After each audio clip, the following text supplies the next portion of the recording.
कालू कौवा सेठ बहुत अमीर कौवा था, मगर वो बहुत कंजूस कौवा था। वो हमेशा पैसे बचाने के बारे में ही सोचता रहता था। सुनिए जी, कई दिनों से मेरा मोबाइल खराब है, मैं अपनी माँ से बात नहीं कर पा रही, मुझे नया मोबाइल तो ला कर दे दो। अच्छा अच्छा, ला दूंगा। जब शाम को काम से वापस आऊंगा तो तुम्हारा मोबाइल ले आऊंगा। शाम हो जाती है। गोरी कौवी बेसब्री से अपने मोबाइल आने का इंतजार कर रही थी।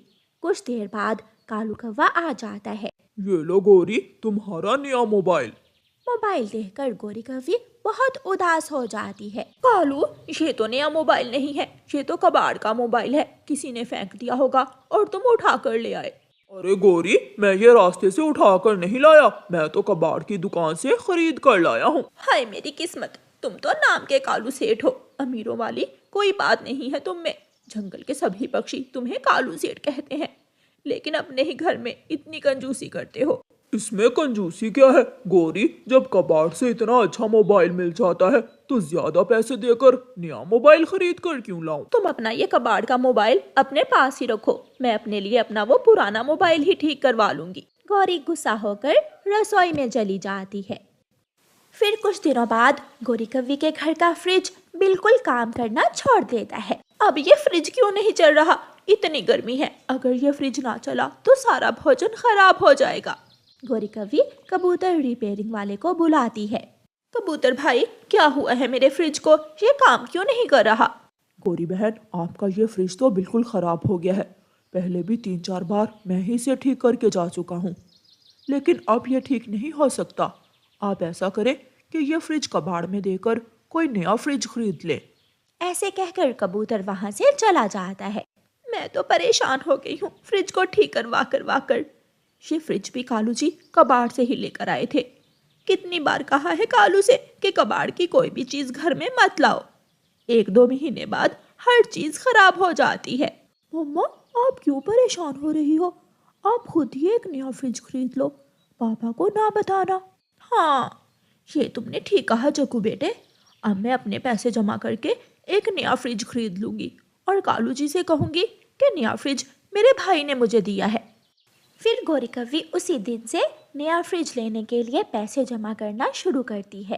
एक दिन रानो चिड़िया गोरी कौवी के पास आती है। गोरी बहन, आज मेरा बेटा पहले दिन स्कूल गया है, इसलिए मैं आपके लिए मिठाई लेकर आई हूँ। अरे वाह वाह रानो, कुकू इतना बड़ा हो गया। रानो, तुम कुकू को खूब पढ़ाना। हाँ, ये तो है। गोरी बहन, बहुत गर्मी लग रही है, थोड़ा ठंडा पानी पिलाना। रानो, कैसे पिलाऊं तुम्हें ठंडा पानी? मेरा तो फ्रिज ही खराब हो गया है। कालू जी से इतनी बार कह दिया है कि नया फ्रिज ले आओ, पर पुराना ही उठा कर ले आते हैं। इसलिए रानो, मैं कालू से छुपाकर पैसे जमा कर रही हूँ कि जल्दी से अपने घर में नया फ्रिज ले आऊँ। हाँ, ये तो बहुत अच्छी बात है, पर कालू सेठ समझते नहीं कि अगर एक बार नई चीज़ ले लो तो वो सालों साल चलती है, और अगर कबाड़ से ले लो तो 2 दिन भी नहीं चलती। हाँ रानो, अब कालू को कौन समझाए, इसलिए मैं कालू से छुपकर नया फ्रिज खरीद लूंगी और कालू को बताऊंगी कि वो फ्रिज मेरे भाई ने लेकर दिया है। खिड़की में खड़ा कालू कौवा भी सारी बातें सुन रहा था। गोरी, तुम कब से मेरे खिलाफ साजिशें करने लगी? मैं पैसे किसके लिए बचाता हूँ? तुम्हारे आराम के लिए। देखो जाकर, मैंने पैसे जोड़ जोड़ कर 5 बड़े घर खरीद लिए हैं। अब बाद में वो तुम्हारे ही तो काम आएंगे। नहीं चाहिए मुझे इतने सारे घर, हमें और पैसे बचाकर क्या फायदा जब हम खुद ही कबाड़ की चीजें इस्तेमाल कर रहे हैं। कालू सेठ जी, वैसे है तो आपके घर का मामला, मगर इसमें गोरी बहन बिल्कुल ठीक बोल रही हैं। कबाड़ की चीज़ों का कुछ नहीं पता होता कि कभी भी खराब हो जाए, इसलिए हमेशा हमें नई चीज़ें ही खरीदनी चाहिए। रानो, तुम हमारे घर की बात में ना ही बोलो तो अच्छा है। चलो जाओ अपने घर। और गौरी, तुम लाओ वो सारे पैसे मुझे दो जो तुमने जमा किए हैं। मैं कबाड़ से जाकर कोई अच्छा सा फ्रिज लेकर आता हूँ। रानो चिड़िया वहां से चली जाती है और सेठ कालू कौवा गोरी से वो सारे पैसे ले लेता है जो गोरी ने बहुत मुश्किलों से जमा किए थे।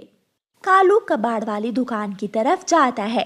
कबाड़ वाले भाई, ये फ्रिज कैसे दे रहे हो? फ्रिज बर्फ तो बहुत अच्छी जमाता है, परंतु आप ये फ्रिज ना लो क्योंकि इसमें बहुत ज्यादा करंट आता है, आपका नुकसान भी हो सकता है।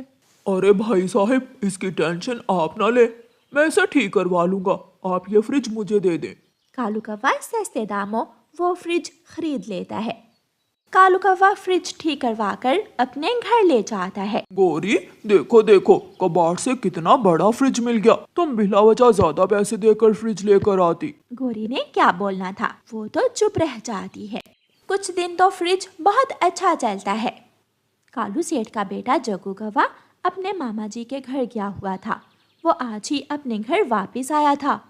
अरे वाह, हमारे घर में नया फ्रिज आ गया और फिर से ठंडा पानी पीने को मिलेगा।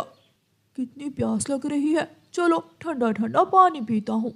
छोटा जग्गू जैसे ही फ्रिज को अपना पंख लगाता है तो उसे जोरदार करंट लगता है। घर में कोई था भी नहीं जो जग्गू कौवे को बचा सकता। थोड़ी देर बाद गौरी और कालू बाहर से आते हैं। मेरा बेटा, मेरा बेटा, मेरा जग्गू। कालू जी देखिए ना, लगता है मेरे बेटे को करंट लगा है। जग्गू का पंख तो फ्रिज के साथ ही चिपका हुआ था। वो तो पूरी तरह जल चुका था।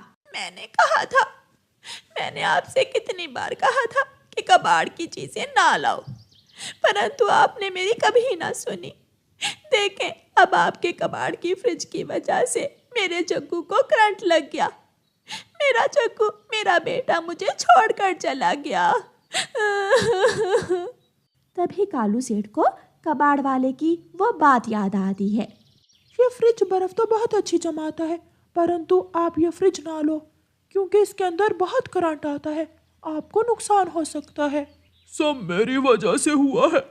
मैं ना पैसे जोड़ता और ना ही ये सब कुछ होता।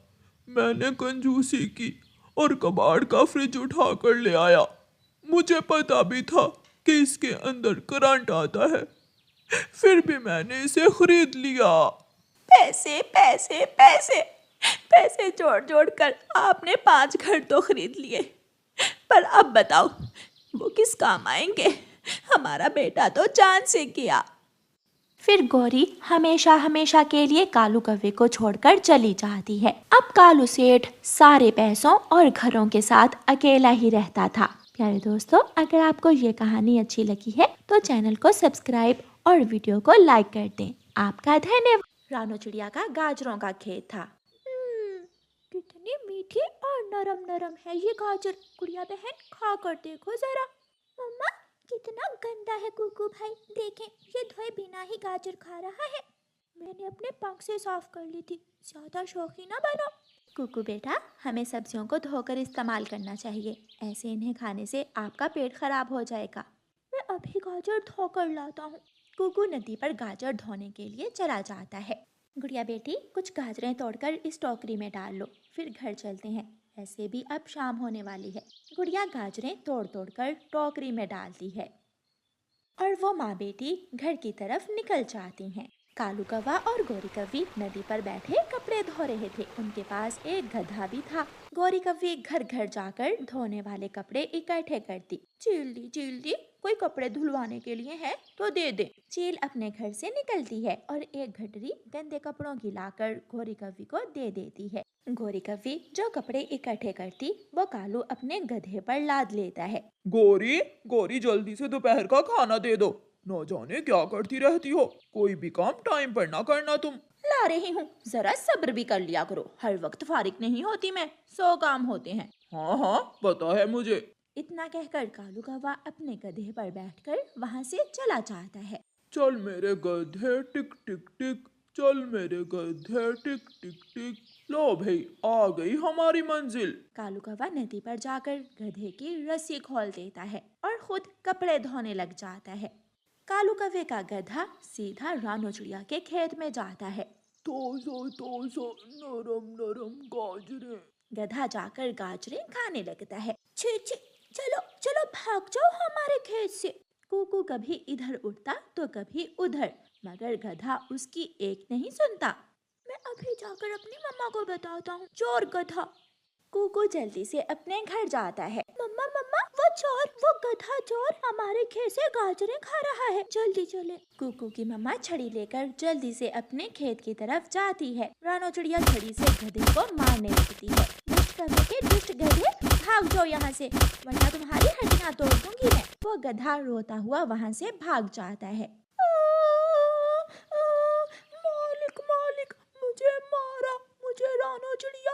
उसके बच्चों ने मिलकर मारा। इतनी हिम्मत उस कमजोर चिड़िया की, मैं अभी देखता हूँ उसे। कालू कौवा गधे पर बैठता है और चिड़िया के खेत की तरफ जाता है। हाँ भी चिड़िया, क्यों मारा तुमने मेरे गधे को? तुम्हारा गधा मेरे खेत से गाजरें खा रहा था, मैंने तो बस इसे मना किया और एक दो छड़ी ही मारी ताकि मैं अपनी गाजरें बचा सकूं। फिर क्या हुआ अगर इसने कुछ गाजरें खा ली तो? तुमने मारा क्यों मेरे गधे को? मैं तोड़ता हूँ अब गाजरें, देखता हूँ कौन रोकता है मुझे। कालू कौवा ढेर सारी गाजरें तोड़ता है और गधे पर लाद कर अपने घर ले जाता है। मम्मा, हमने कितनी मेहनत से उगाई थी वो गाजरें, हम छोड़ेंगे नहीं उस गंदे कौवे और उसके गधे को। मम्मा मम्मा, मेरे पास एक आइडिया है।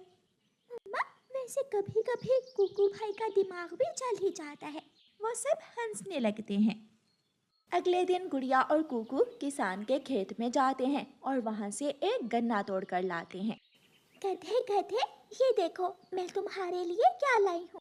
क्यों तुम दोनों मुझे मारने आए हो? मैं अभी अपने मालिक को बुलाता हूँ।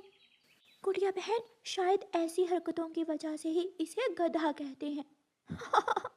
वह दोनों हंसने लगते हैं।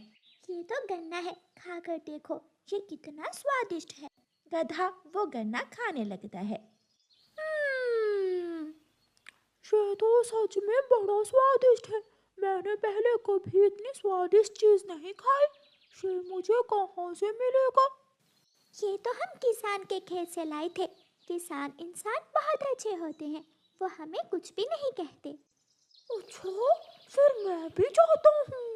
गधा इंसानों के खेत की तरफ जाता है। गुड़िया और कुकू हंसने लगते हैं। अब आएगा मजा जब ये रोता हुआ आएगा, मालिक मालिक मुझे मारा, मुझे इंसान ने मारा। फिर क्या करेगा कालू कौवा? मेरे खेत में गधा? ये गधा कहाँ से आ गया? किसान एक बड़ा सा डंडा लेकर आता है और गधे की खूब धुलाई करता है। गधा रोने लगता है। गधे की आवाज सुनकर कालू कौवा भी उधर आ जाता है। किसने मारा मेरे गधे को? किसमें इतनी हिम्मत कि मेरे गधे को मारे? अच्छा, तो तू है इसका मालिक? वो इंसान कौवे को भी मारने लगता है। तुमने आवारा छोड़ रखा है इस गधे को।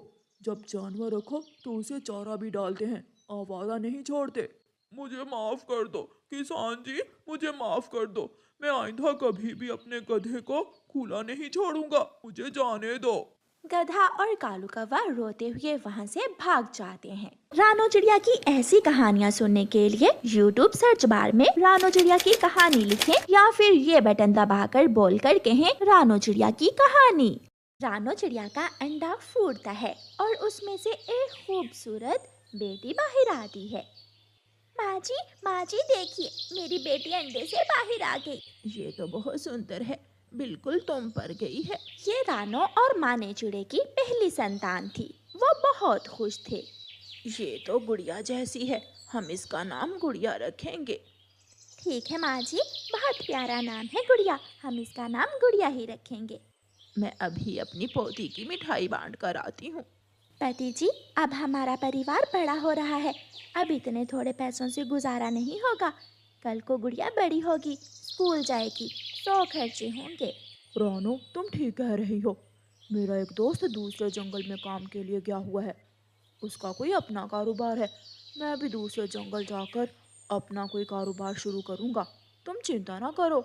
फिर कुछ दिनों बाद मानो चिड़ा दूसरे जंगल में कारोबार करने चला जाता है और घर में मौजूद पैसे भी अपने साथ ले जाता है। मम्मा, पापा कहाँ चले गए हैं? मुझे उनकी बहुत याद आती है। मम्मा, पापा को घर बुला लेना, मैं उनके साथ खेलना चाहती हूँ। रानो बेटी, बहुत दिन बीत चुके हैं, ना तो मानो खुद आया और ना ही कोई चिट्ठी भेजी। माँ जी, आप परेशान ना हो, मैं उनको चिट्ठी लिखती हूँ। रानो चिड़िया मानो चिड़े को बहुत चिट्ठियाँ लिखती है, मगर कोई जवाब नहीं आता। माँ जी, बारिशों का मौसम शुरू होने वाला है और घर में जो राशन था सब खत्म हो गया, घर की छत भी कमजोर है। रानो बेटी, हम दोनों को ही कुछ करना होगा, आज ही हम काम की तलाश में निकलते हैं। बारिश का कुछ पता नहीं, हम ये छाता भी ले जाते हैं। वो दोनों सास बहू छाता लेकर नौकरी की तलाश में निकल जाती हैं। उसी जंगल में कालू कौवे का दाल चावल का ठेला था। रानो और उसकी सास कौवे के ठेले पर जाती हैं। कालू भैया, हम नौकरी की तलाश में निकली हैं। अगर आपके पास कोई काम है तो बता दें, बदले में हमें कुछ राशन दे देना आप। हाँ, मुझे एक पक्षी की जरूरत तो है। तुम मेरे बर्तन धो दो, मैं तुम्हें खाना दे दूंगा। फिर रानो चिड़िया और उसकी सास कालू कौवे के सारे बर्तन धो देती हैं और फिर कालू कौवा उन्हें खाना देता है। रानो अपने खाने में से थोड़ा सा खाना अपनी बेटी के लिए रख लेती है।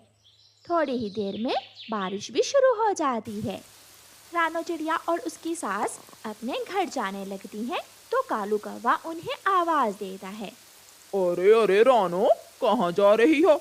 मैंने तो सिर्फ तुम्हें खाना देने का कहा था। तुम्हारी सास ने भी खाना खाया है। चलो अब इसके खाने के पैसे दो। मेरे पास तो कुछ भी नहीं है। अरे कौवे, ये कैसी बातें कर रहे हो? मेरा बेटा आ जाएगा तो मैं तेरे पैसे दे जाऊंगी। अगर पैसे नहीं है तो ये छाता दो। कालू कौवा वो छाता छीनकर भाग जाता है। चिड़िया और उसकी सास कमजोर थी, वो कौवे का मुकाबला नहीं कर सकती थी, इसलिए वो चुपचाप अपने घर वापस चली जाती हैं। रानो चिड़िया और उसकी सास घर आ रही थी कि रास्ते में दो डाकू आ जाते हैं। जो कुछ भी है निकाल दो, जल्दी करो। हमारे पास कुछ नहीं है, हमें जाने दो। बस ये थोड़े से चावल हैं। मेरी बेटी भूखी है सुबह से, हमें जाने दो। अगर कुछ नहीं है तो चिड़िया तुम्हें ही ले जाते हैं। तुम्हारे दिल गुर्दे बेचकर ही कुछ पैसे मिल जाएंगे। डाकू हंसने लगते हैं। चिड़िया की सास घबरा जाती है, मगर रानो चिड़िया हिम्मत से काम लेती है। रानो चिड़िया एक डाकू को धक्का देकर दूसरे पर गिरा देती है और दोनों सास बहू वहाँ से भाग जाती हैं। रानो चिड़िया और उसकी सास जब घर आती हैं तो उनका घर बारिश की वजह से टूट चुका था। गुड़िया बैठी रो रही थी। मम्मा, मम्मा, हमारा घर टूट गया। मैंने सब पक्षियों से मदद मांगी, मगर किसी ने मेरी मदद नहीं की। मेरी बेटी, चुप हो जाओ। माँ जी, अब हमें यहाँ से जाना होगा, वरना बारिश में भीगकर हम बीमार हो जाएंगी। मगर बेटी, हम कहाँ जाएंगी? माँ, कोई ना कोई ठिकाना तो मिल ही जाएगा। और फिर वो तीनों वहाँ से किसी सुरक्षित जगह की तलाश में उड़ती हैं। रास्ते में उन्हें एक होटल दिखाई देता है। माँ जी देखें, वो सामने होटल है, हम वहाँ जाते हैं। हाँ हाँ बेटी, चलो, हो सकता है हमें यहाँ ही आश्रय मिल जाए। वो तीनों होटल के अंदर चली जाती हैं। मानो, मेरा बेटा, तुम यहाँ क्या कर रहे हो? तुम्हें कितनी चिट्ठियाँ लिखी हमने, तुमने किसी का जवाब नहीं दिया। तुम नहीं जानते हमने कैसी कैसी मुसीबतें देखी हैं। माँ, मुझे माफ करना, मैं अब आ गया हूँ। मेरा कारोबार साथ वाले जंगल में नहीं चला, जिस कारण मुझे अगले जंगल जाना पड़ा और मुझे आपकी कोई चिट्ठी नहीं मिली। चलिए हम अपने नए घर चलते हैं। मैं अपने कारोबार को चलाने में कामयाब हो गया। अब हमारी सब तकलीफें दूर हो गई हैं। मेरे पापा आगे, मेरे पापा आगे। गुड़िया ऐसे कहते हुए अपने पापा के गले लग जाती है। फिर वो सारा परिवार खुशी खुशी नए घर में रह